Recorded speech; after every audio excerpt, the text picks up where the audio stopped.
south, signal for an entry 640. Metro 43, left, line up. You step onto the flight line at Nellis Air Force Base at 6 a.m. The Nevada sun hasn't fully risen yet, but the tarmac is already radiating heat from yesterday's 110-degree scorcher. The smell hits you first. JP-8 jet fuel burning your nostrils, mixing with hydraulic fluid and the metallic tang of hot steel. Then you hear it. An F-15 Strike Eagle spools up its twin Pratt & Whitney F-100 engines 200 feet away. The sound isn't just loud, it's physical. 140 decibels hammering your chest even through double hearing protection. Your ears ring. Your vision blurs from the pressure. You're 19 years old. You graduated tech school 3 days ago, and now you're responsible for a $100 million war machine that flies at Mach 2.5 and carries enough ordnance to level a city block. Welcome to your first 48 hours as an Air Force crew chief. The most intense introduction to military aviation you'll ever experience. Drop a comment if you've served as a crew chief or know someone who has. We'd love to hear your stories from the flight line.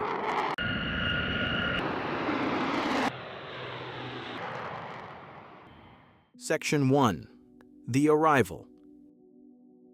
The journey to this moment started weeks ago when you received your orders. Fighter Squadron, F-15 Strike Eagles, Nellis AFB, Nevada. It sounded exciting in the sterile classroom at Shepherd Air Force Base where you spent 6 months learning aircraft systems. Tech school taught you the theory, how jet engines work, hydraulic pressure calculations, electrical schematics.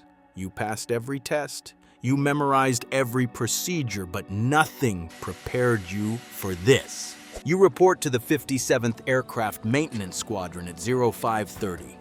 The squadron building sits at the edge of the flight line, a concrete structure that's seen 40 years of desert sun, paint peeling, air conditioning struggling against the heat that's already climbing toward 90 degrees. Inside you meet Master Sergeant Rodriguez, the production superintendent. He's been maintaining F-15s for 22 years. His hands are scarred from sheet metal edges and safety wire.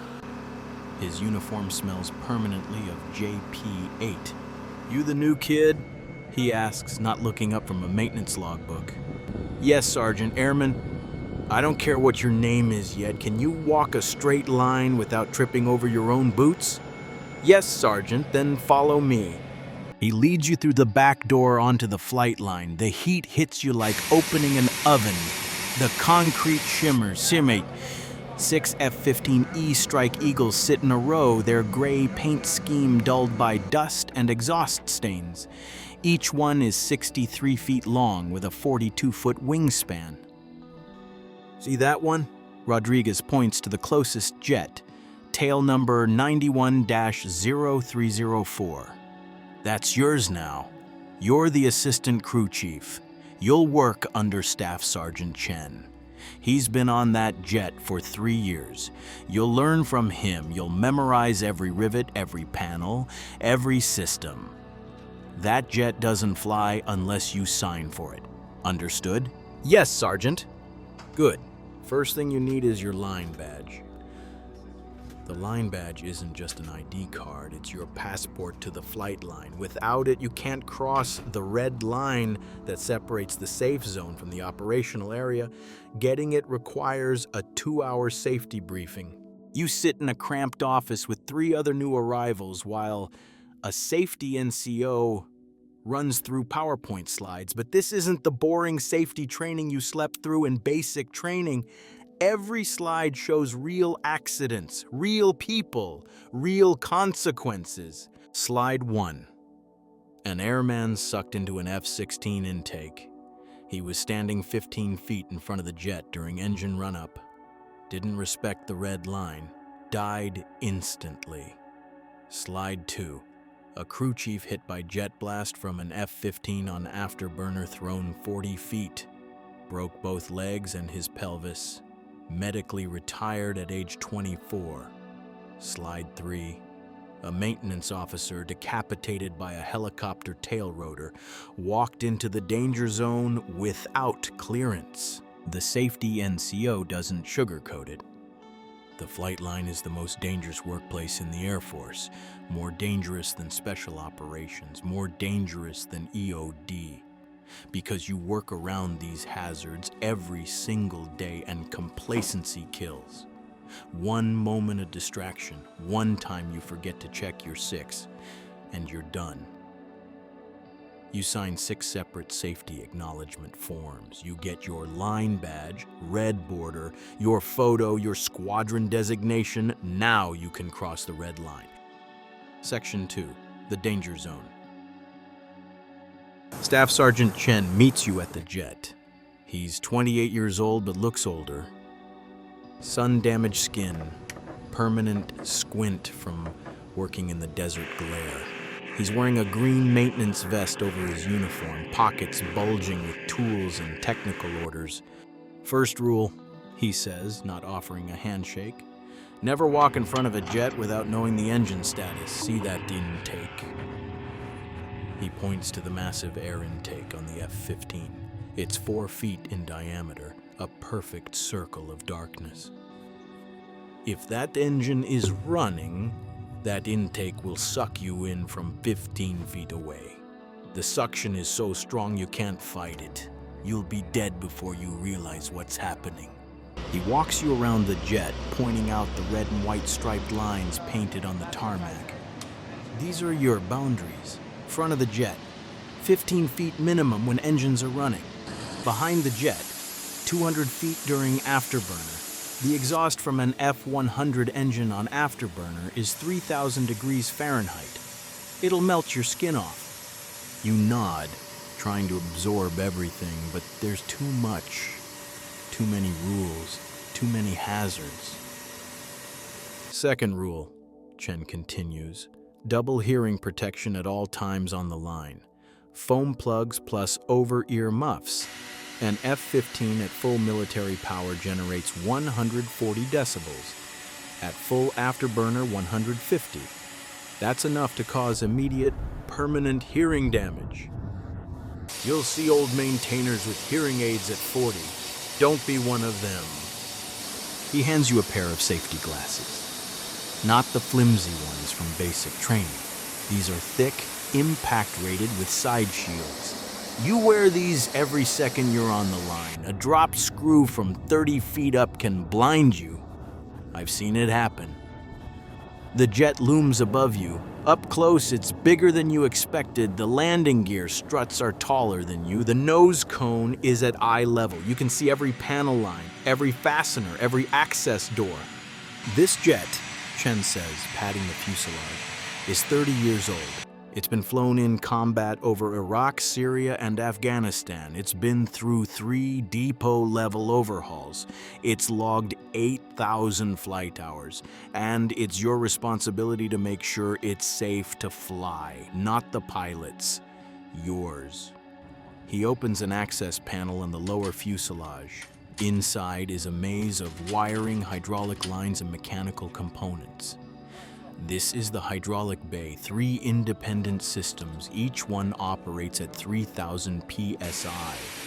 If a line bursts while you're working, it'll cut you in half. That's not an exaggeration. Hydraulic fluid under pressure is like a knife. You look at your hands, they're clean, soft, no scars yet.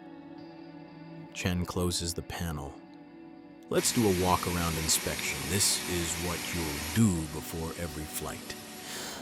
The pilot trusts you to find problems before they become emergencies at 40,000 feet. He starts at the nose. Check the radome for cracks.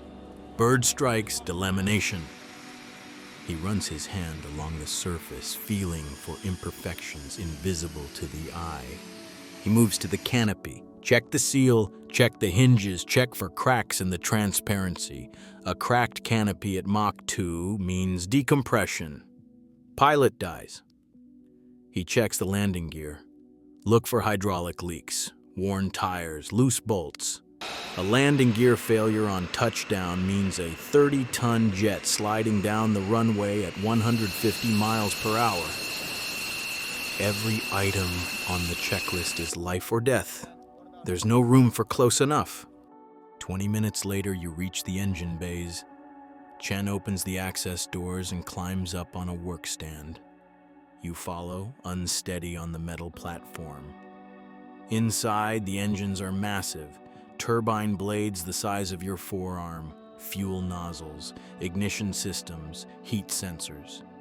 You'll learn to inspect every inch of this engine. Look for cracks in the turbine blades. Check for fuel leaks. Check for loose hardware. A single bolt ingested into this engine will cause a catastrophic failure. The engine will explode. The jet will crash. He climbs down. And that's just the pre-flight. Now imagine doing this in 110-degree heat, or at night in 30-degree cold, or in a rainstorm, or when you've been awake for 18 hours because the ops tempo won't let up. You're already sweating through your uniform. Your back aches from climbing on the work stands. Your hands are covered in grime from touching every surface. Welcome to crew chief life, Chen says. Now let's talk about FOD. Section 3. The FOD nightmare. FOD, foreign object debris. 3 letters that will dominate your existence for the next 48 hours and the next 4 years. Chen leads you to a metal toolbox chained to a work stand near the jet.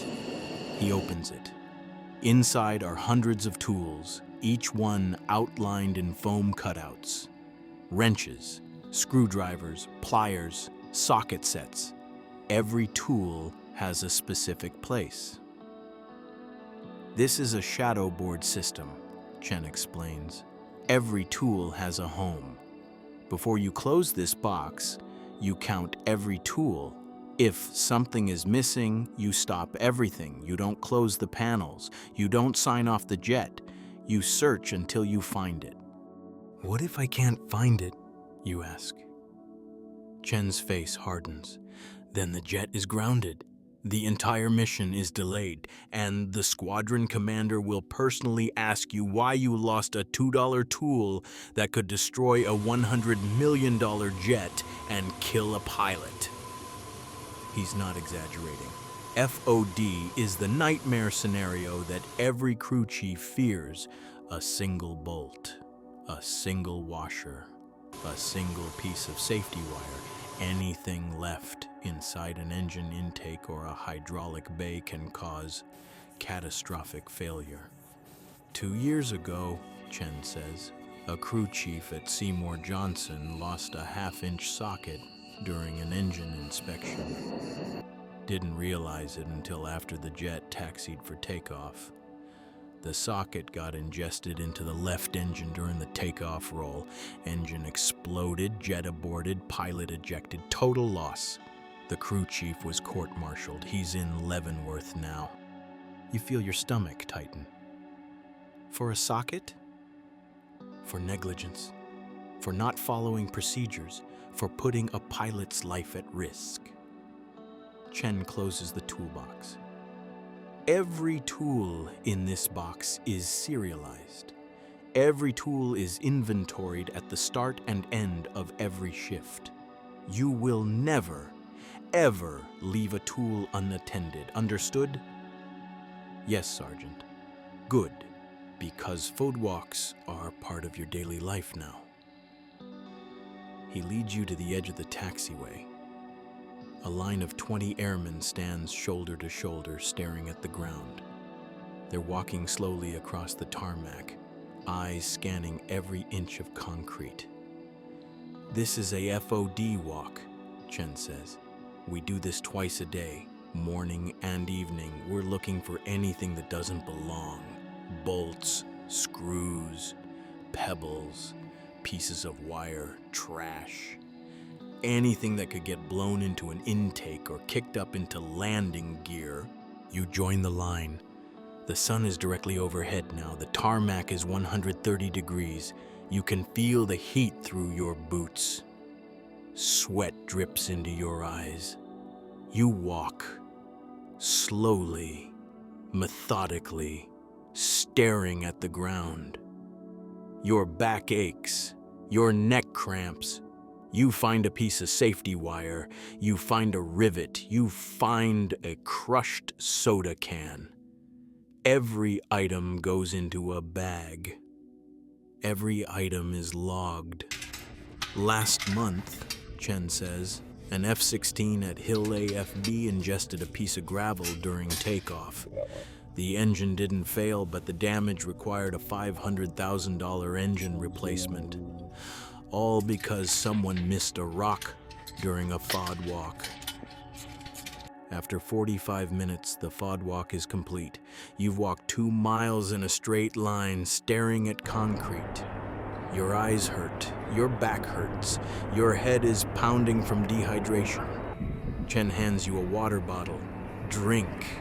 You'll lose 10 pounds of water weight today. You drink. The water is hot from sitting in the sun, but you don't care. Now, Chen says, let's talk about your real job. Section 4, the night shift.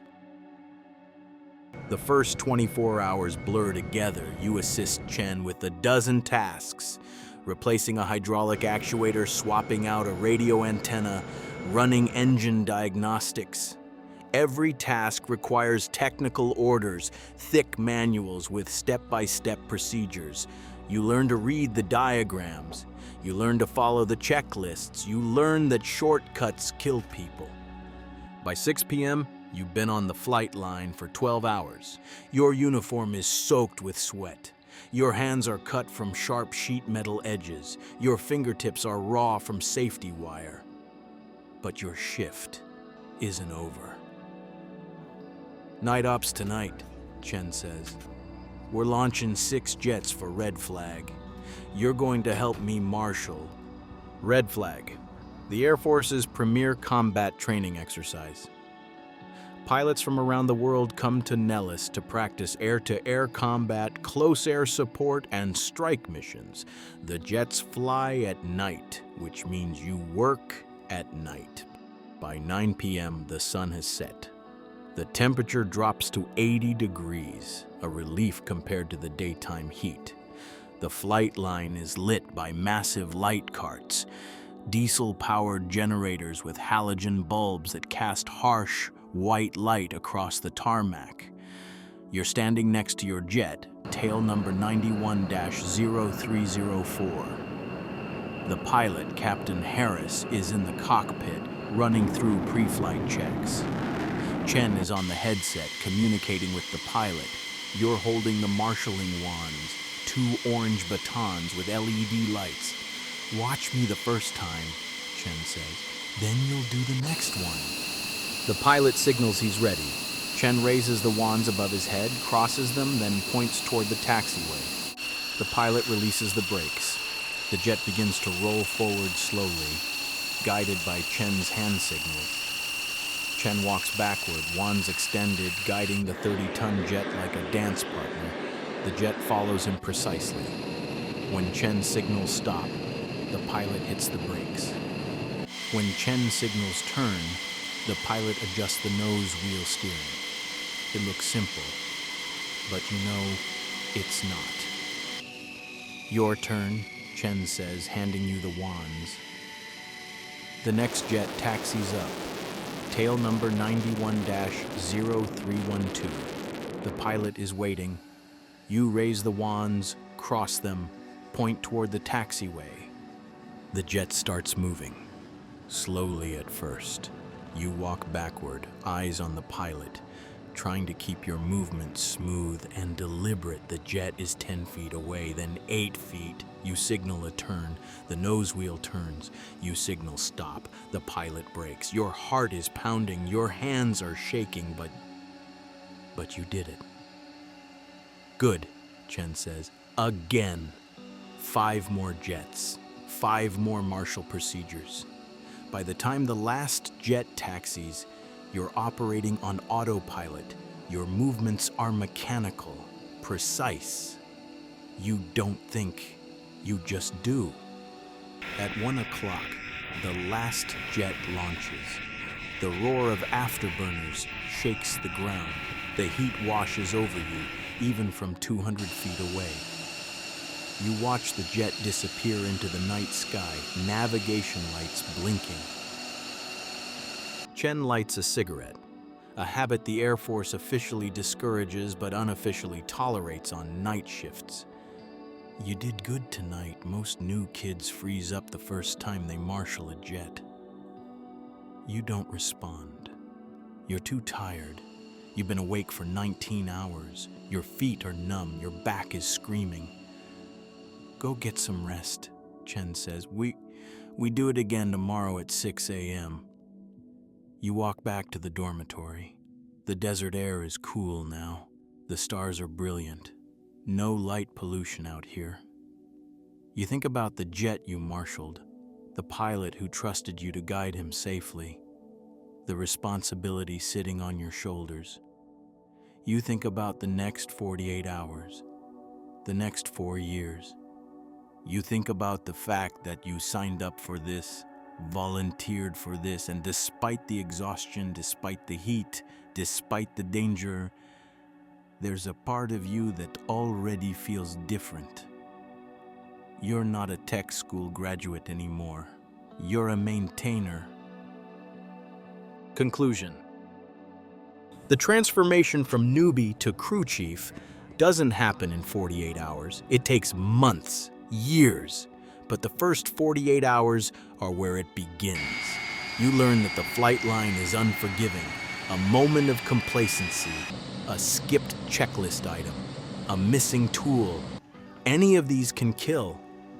You learn that crew chiefs aren't just mechanics. They're the last line of defense between a perfectly functioning war machine and a catastrophic failure at 40,000 feet. The pilot trusts you with their life. The squadron trusts you with a $100 million asset. Your country trusts you to keep the mission going. The work is brutal. The hours are punishing. The conditions are harsh.